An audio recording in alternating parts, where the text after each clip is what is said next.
दोस्तों, आलस्य मनुष्य का सबसे बड़ा शत्रु है। एक आलसी व्यक्ति अपने जीवन में कभी सफल नहीं हो सकता। ये कहानी आपको आलस से हटाने और खुद को स्वाधीन बनाने के लिए है।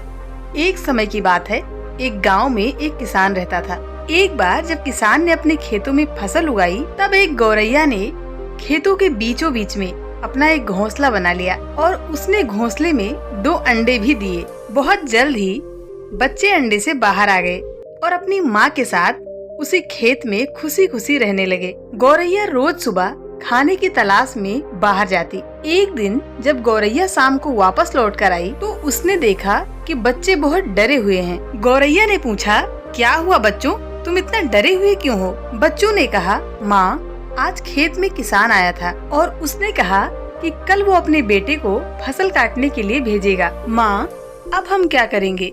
हम कहाँ जाएंगे? अभी तो हमने उड़ना भी नहीं सीखा है। बच्चों की बात सुनकर माँ गौरैया ने कहा, डरो मत बच्चों, कल कोई फसल काटने के लिए नहीं आएगा। अगले दिन वही हुआ जो गौरैया ने कहा था। कोई वहाँ फसल काटने के लिए नहीं आया। बहुत दिन ऐसे ही गुजर गए। सब कुछ बहुत अच्छा चल रहा था। गौरैया के बच्चे बहुत खुश थे।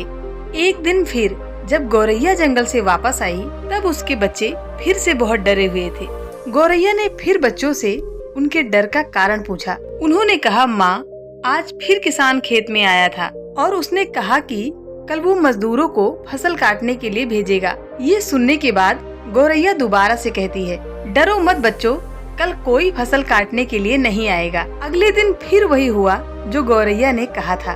कोई वहाँ फसल काटने के लिए नहीं आया। एक दिन फिर जब गौरैया जंगल से वापस आई, उसके बच्चों ने कहा, माँ, आज किसान फिर खेत में आया था। वो फिर फसल काटने की बात कर रहा था, पर हमें पता है कि कोई फसल काटने के लिए नहीं आने वाला है। माँ गौरैया ने कहा, पूरा वाकया बताओ। तब बच्चों ने कहा, माँ, आज किसान खेत में आया था और उसने कहा कि मैंने दूसरों पर निर्भर रहकर अपना बहुत समय बर्बाद कर लिया। अब मैं खुद कल आकर फसल काटूंगा। ये सुनकर माँ गौरैया डर गई और कहा, बच्चों, अब हमें यह स्थान जल्द से जल्द छोड़ना होगा और किसी अन्य स्थान पर अपना घोंसला बनाना होगा, क्योंकि कल किसान फसल काटने के लिए जरूर आएगा। बच्चों ने कहा, माँ, पर किसान ने ऐसा कई बार कहा है, पर हर बार कोई भी फसल काटने के लिए नहीं आया है।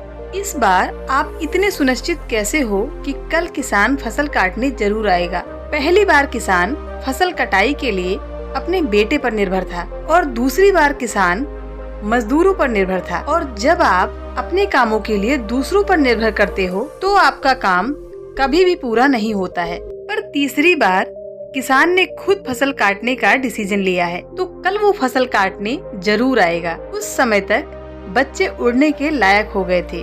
वो वहाँ से उड़ गए और किसी दूसरी जगह पर अपना घोंसला बना लिया और अगले दिन किसान खेत में आया, फसल की कटाई करना शुरू कर दिया। दोस्तों, जो इंसान हमेशा दूसरों पर निर्भर करता है, उसका काम कभी पूरा नहीं होता। वास्तव में वो एक आलसी इंसान है। ऐसा इंसान हमेशा समाज में तिरस्कृत ही होता है। इसका ये मतलब बिल्कुल भी नहीं है कि हमें दूसरों से सहायता नहीं लेनी चाहिए। दूसरों से सहायता लेने में कोई बुराई नहीं है, लेकिन दूसरों पर निर्भर हो जाना गलत है। यदि आप अपने काम को समय पर पूरा करना चाहते हैं, तो उसके लिए उचित ये है कि उस काम को आप खुद करें। अपने काम को स्वयं करने की आदत आपको एक स्वाभिमानी इंसान बनाती है और एक स्वाभिमानी व्यक्ति का सम्मान पूरा समाज करता है।